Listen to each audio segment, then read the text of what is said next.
नमस्कार दोस्तों, स्वागत है आपका अपने YouTube channel YK online education में। दोस्तों यहाँ पर हम हिंदी व्याकरण पढ़ रहे हैं, जिसके तहत पिछले वीडियोस में हमने हिंदी वर्णमाला को पढ़ा था और उसके बाद हमने देवनागरी लिपि के बारे में जाना था।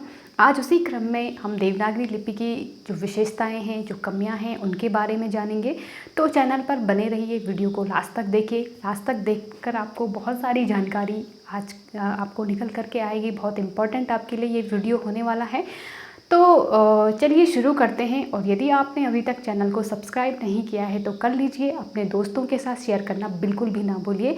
और यदि आप हिंदी और ड्राइंग से LT की तैयारी कर रहे हैं तो आप हमारे चैनल से जुड़ सकते हो। हम यहाँ पर दोनों की तैयारी करवा रहे हैं और वन डे वन टॉपिक के तहत हमारे द्वारा एक विशेष सीरीज़ चलाई जा रही है, जिसमें करंट अफेयर्स के हम टॉपिक डिस्कस करते हैं। तो आप वो सब पढ़ सकते हो। उनका लिंक मैं इसी वीडियो के नीचे डिस्क्रिप्शन में आपको दे दूँगी, जिससे कि आपको पढ़ने में आसानी होगी। तो चलिए बढ़ते हैं आगे।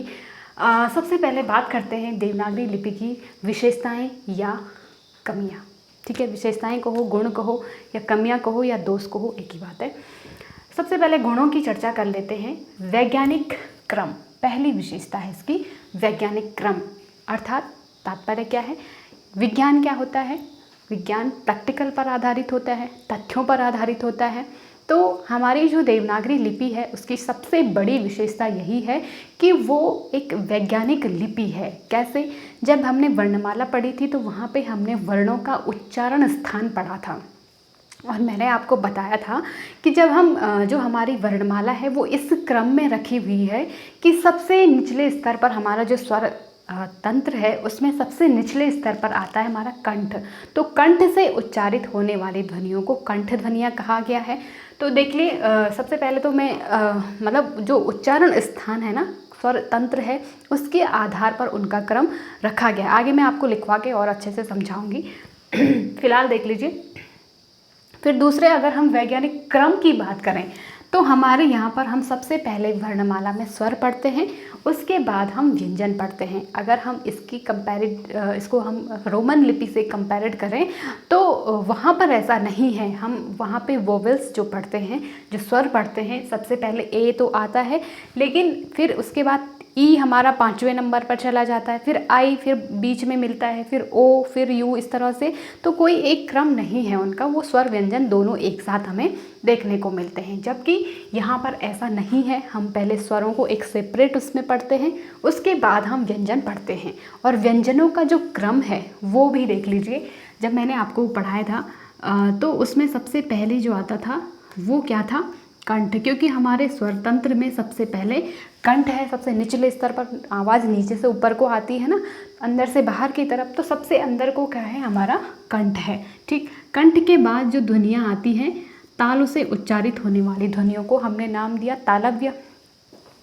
फिर उसके बाद मूर्धा से जो ध्वनियाँ उच्चारित होती हैं, ठीक है, उनको नाम दिया था हमने मूर्धन्य। मूर्धन्य ध्वनियाँ पढ़ी थी। ठीक है, फिर उसके बाद आते हैं दांत। तो दांत से जो उच्चारण जिन वर्णों का हो रहा था उन्हें हमने दंत ध्वनियाँ कहा था। ठीक है, फिर उसके बाद आ रहे थे हमारे ओष्ठ। तो ओष्ठ से जो वर्ण उच्चारित हो रहे थे, लास्ट में ओष्ठ आ रहे हैं, ओष्ठ से जो ध्वनियाँ उच्चारित हो रही हैं उन्हें क्या नाम दे दिया गया? ओष्ठ ध्वनियाँ। और उसके भी बाद हमारा जो है क्या आ गया था? नासिक्य। जिन ध्वनियों का उच्चारण नाक से हुआ उन्हें हमने नाम दे दिया नासिक्य। तो ये क्या है? हमारा वैज्ञानिक क्रम है। और ये क्रम ही हमारी जो लिपि है उसको क्या बनाता है? वैज्ञानिक बनाता है। तो कभी भी आपसे प्रश्न पूछा जाए या आपकी विशेषताएं दी हुई हों तो सबसे बड़ी और सबसे पहली विशेषता आपकी आ जाएगी कि हमारी जो देवनागरी लिपि है वो क्या है? वैज्ञानिक लिपि है, वैज्ञानिक क्रम है, क्योंकि वो प्रैक्टिकल पर आधारित है। ठीक है, प्रमाणित है। तो ये आप नोट डाउन इसमें कीजिएगा, वैज्ञानिक क्रम में, इस तरह से। ठीक, अभी मैं इसको मिटाती हूँ क्योंकि बाकी की चीज़ें भी हमें एक्सप्लेन करनी है। चलिए, इसके बाद आप देख लीजिए ध्वनि तथा वर्ण में सामंजस्य। दूसरी विशेषता हमारे यहाँ पर क्या होता है? जो ध्वनि उच्चारित की जाती है वही ध्वनि बोली भी जाती है। यानी कि ध्वनि और वर्णों में, जैसे क कह रहे हैं तो क के लिए क ही लिखा जाएगा। ठीक, तो जबकि रोमन में क्या होता है, जब हम लिखते हैं ना तो कभी कभी क के लिए हमें सी देखने को भी मिलता है, ठीक। कभी कभी हमें उसको क के लिए क्या मिलता है, के भी मिलता है, ठीक।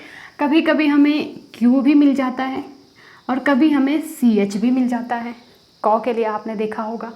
तो ये क्या है, असंदिग्धता है इसकी, ठीक। ये संदिग्धता है किसकी, रोमन लिपि की, जबकि उनका उच्चारण कैसे साउंड हो रहा है, क हो रहा है। तो हम जब क कह रहे हैं तो क के लिए हम क ही लिखते हैं, ठीक। उसके लिए हमारे पास दूसरा कोई वर्ण नहीं है। ख कह रहे हैं तो ख के लिए ख ही होगा, ठीक। च कह रहे हैं तो च के लिए च ही होगा। लेकिन यहाँ पर ऐसा नहीं है, कभी क के लिए जैसे cat, C A T cat, तो वहाँ पे कैट इस तरह से सी ए टी हो गया। काइट के लिए के आई टी इस तरह से हो गया।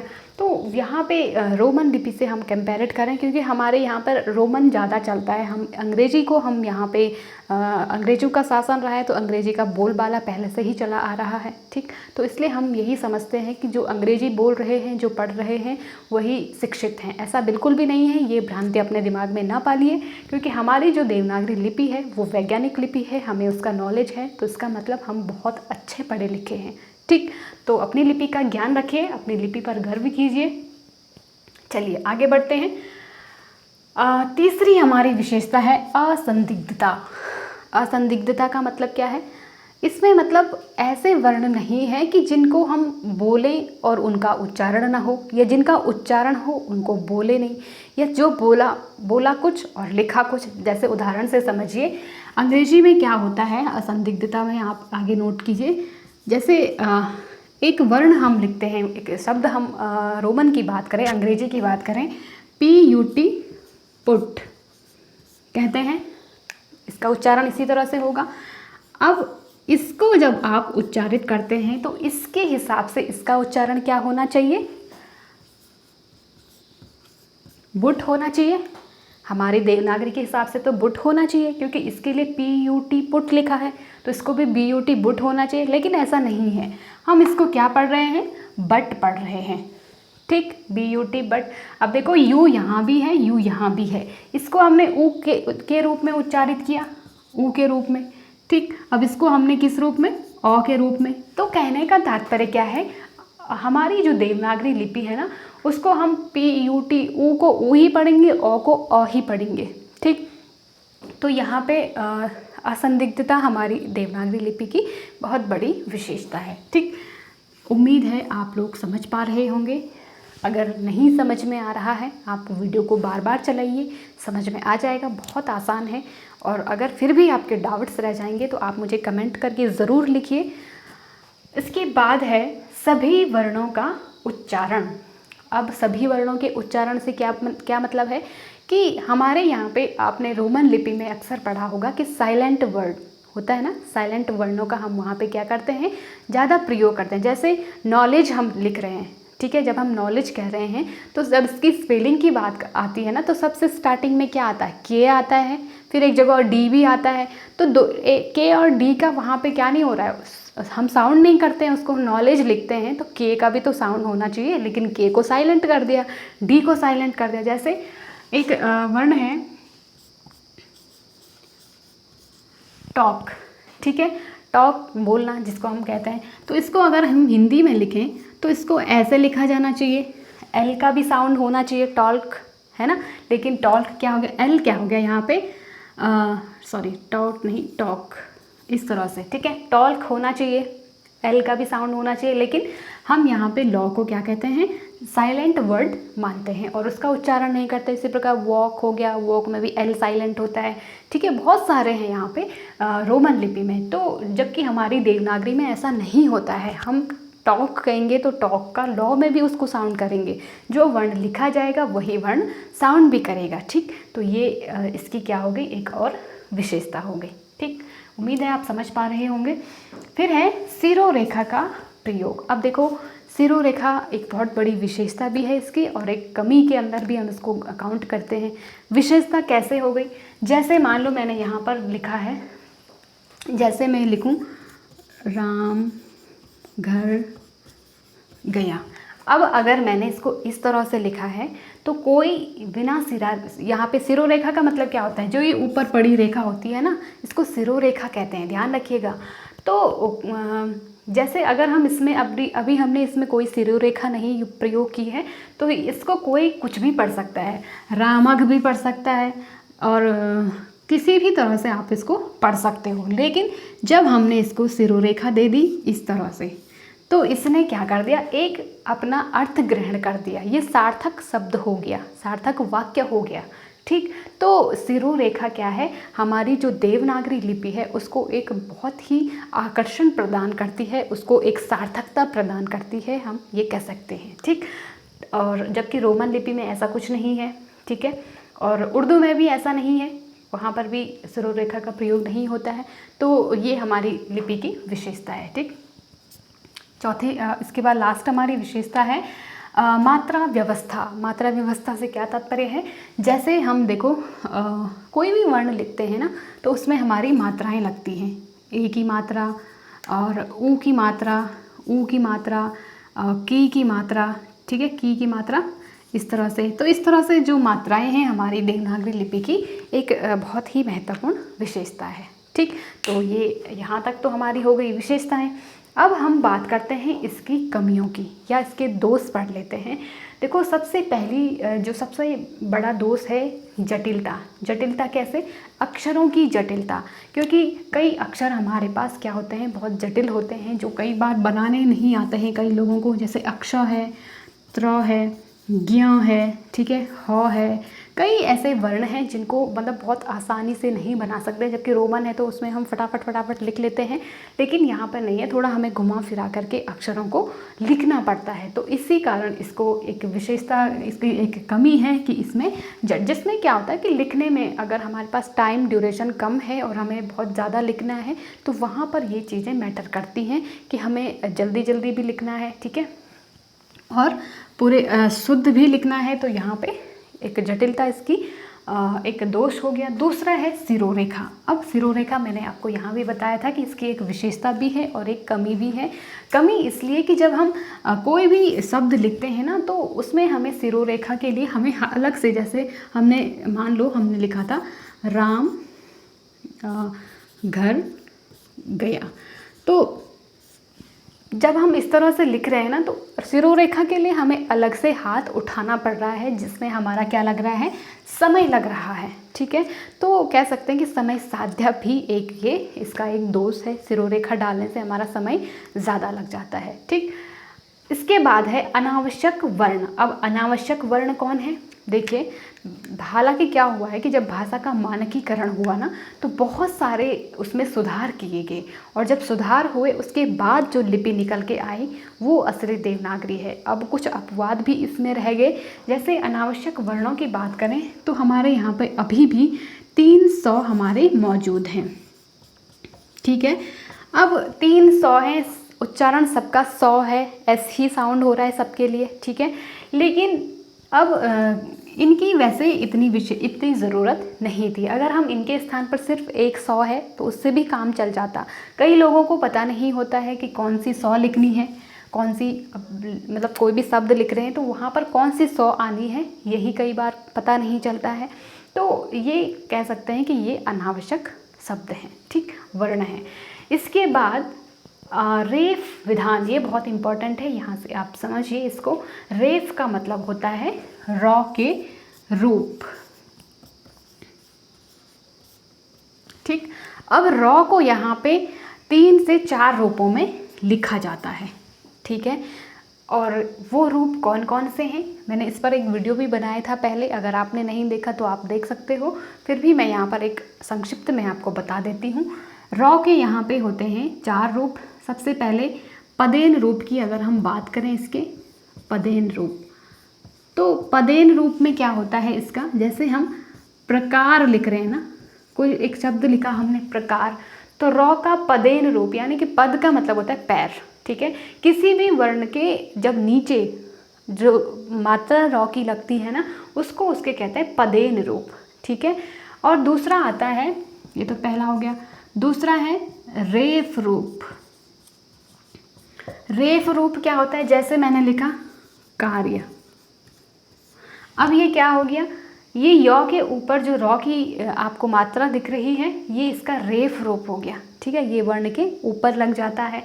इसके बाद आता है आपका एक तो सिंपली रॉ जो हम लिखते हैं रॉ, जैसे हमने राम लिखा तो इसमें जो रॉ है वो इसका क्या है, सिंपल रूप, साधारण रूप है। ठीक, चौथे अगर हम बात करें तो गोल पैंदी वाले वर्णों के साथ इसका उच्चारण, तो आप लिख सकते हो गोल पैंदी वर्णों के साथ, ठीक है, के साथ।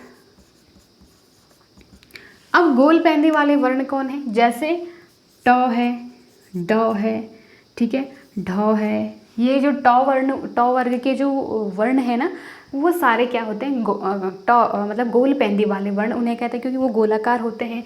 अब जैसे देखो ट से हमने ट्रक जैसे लिखना है तो उसके साथ भी आपकी रॉ की मात्रा इस तरह से लेगी। जैसे ड्रम अगर हमें लिखना है तो इसमें भी इस तरह से लिखी है। ठीक है, तो ये क्या हो गए, इसके जो रॉ है ना इसके रेफ विधान जो है, कई बार हमें पता नहीं चलता कि कार्य में जो लोग तो हिंदी अच्छे से मतलब जिन्होंने पढ़ी है उनको पता लगता है, लेकिन कई बार वहाँ पे भी हम जैसे ग्रहित लिखते हैं, ग्रहण लिखते हैं तो पता नहीं चलता है कि नीचे री लगाएं, रॉ लगाएं इस तरह से। तो आप लोग ये सारी चीज़ें आप लोग नोट डाउन करते रहिए, रॉ के रेफ रूप। ठीक है, तो रेफ विधान भी इसका एक बड़ा दोष माना जाता है। अब हम बात करते हैं इसके सुधार के प्रयास।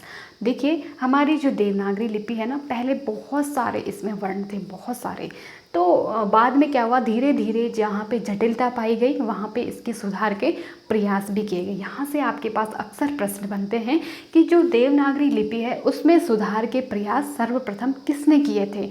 तो वो तीन आधारों पर हमारे प्रयास हुए थे। ठीक है, 3 आधारों पर हुए थे और वो 3 आधार, सबसे पहला था व्यक्तिगत प्रयास, दूसरा था संस्थागत प्रयास और तीसरा था प्रशासनिक प्रयास। बहुत इम्पोर्टेंट है, हमेशा यहाँ से जो लोग थोड़ा टीचिंग की तैयारी कर रहे हैं या आप तो ग्रुप सी में भी इस तरह के प्रश्न बनने लगे हैं क्योंकि कंपटीशन धीरे धीरे टफ होता जा रहा है, तो यहाँ से प्रश्न बनते हैं। देखो सबसे पहले आपके पास पूछा जाएगा कि देवनागरी लिपि में सुधार का व्यक्तिगत प्रयास सबसे पहले किसने किया था।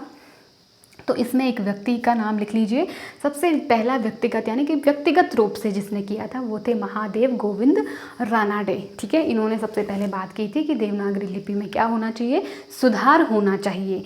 दूसरे नंबर पर आते हैं आपके बाल गंगाधर तिलक। 1926 यानी 1926 में इन्होंने एक तिलक टाइप दिया था, तिलक फॉन्ट जिसे हम तिलक टाइप के नाम से जानते हैं, उसमें इन्होंने 190 ध्वनियों की बात की थी। ठीक है, तो इतने सारी ध्वनियाँ उस समय थी तो उसको नाम दिया गया तिलक टाइप। ये भी आप ध्यान रखिए, 1926 में किसने, बाल गंगाधर तिलक ने। ठीक, तीसरा जो प्रयास, ये 3 लोग आपको याद रखने होंगे क्योंकि तीनों ही बहुत इंपॉर्टेंट हैं। ठीक है, वीर सावरकर व काका कालेलकर, ये भी 2 महत्वपूर्ण व्यक्ति थे जिन्होंने इसमें सुधार के व्यक्तिगत प्रयास किए थे। और जो कालेलकर थे ना, इन्होंने औ की बाराखड़ी का सुझाव दिया था। औ की बाराखड़ी का मतलब है, इन्होंने कहा था कि औ में भी क्या लगनी चाहिए, बाराखड़ी लगनी चाहिए, जैसे औ और इस तरह से इन्होंने, जैसे हम क का बाराखड़ी लिखते हैं वैसे सुझाव दिया था कि इस तरह से होना चाहिए, जबकि बाद में तो इसको खारिज कर दिया गया। अगर ऐसा होता तो शायद और जटिलता हमारी देवनागरी लिपि में होती, है ना। तो ये हो गया ये व्यक्तिगत प्रयास। अब हम बात करते हैं संस्थागत प्रयासों में, यानी कि किस संस्था ने सबसे पहले इसमें सुधार के प्रयास किए। तो वो पहली संस्था थी महाराष्ट्र साहित्य परिषद पुणे। ठीक है, पहली तो ये होगी। दूसरी थी राष्ट्रभाषा प्रचार समिति वर्धा के द्वारा दूसरा प्रयास किया गया। अब प्रशासनिक प्रयास, यहाँ से कई बार प्रश्न भी बना है कि प्रशासनिक प्रयास यानी कि प्रशासन के स्तर पर सबसे पहला प्रयास जो था वो जो है यूपी सरकार का सबसे महत्वपूर्ण इसमें सुधार का प्रयास था। ठीक है, और उसमें वहाँ पे क्या हुआ, उस समय 1947 में 31 जुलाई 1947 में आचार्य नरेंद्र देव समिति का गठन किया गया। नरेंद्र देव की अध्यक्षता में एक लिपि सुधार समिति बनाई गई थी। ठीक है, और उसका गठन किया गया 31 जुलाई 1947 में। तो पहली समिति कौन सी थी, यूपी सरकार की थी और वो नरेंद्र समिति थी। और इस समिति के द्वारा एक लिपि सुधार समिति बनाई गई 1953 में। ठीक है, और जिसके अध्यक्ष कौन बनाए गए, डॉक्टर राधाकृष्णन। तो ये आपको ध्यान रखना है। मैं उम्मीद कर रही हूँ कि आज के इस टॉपिक से आपने बहुत कुछ सीखा होगा और जानकारी अगर अच्छी लगी तो प्लीज़ शेयर ज़रूर कीजिए। आप लोगों ने पूरा वीडियो देख लिया है लेकिन अभी तक वीडियो को लाइक नहीं किया है, शेयर नहीं किया है। देखिए दोस्तों, इतना एफ़र्ट करते हैं हम, आपके लिए मेहनत करते हैं, दिन रात जुट जाते हैं, घंटों लग जाते हैं और आप लोग 1 सेकंड का लाइक करने के लिए इतनी कंजूसी करते हैं, तो ये अच्छी बात नहीं है। आप ज़रूर लाइक कीजिए, शेयर कीजिए, सब्सक्राइब कीजिए ताकि हमें भी मोटिवेशन मिलता रहे और हम रोज़ आपके लिए अच्छी से अच्छी जानकारी यहाँ पर लेकर के हाज़िर हो सकें। तो ये था हमारा आज का लेक्चर। उम्मीद है कि पसंद आया होगा। मिलते हैं नेक्स्ट वीडियो में, तब तक के लिए नमस्कार।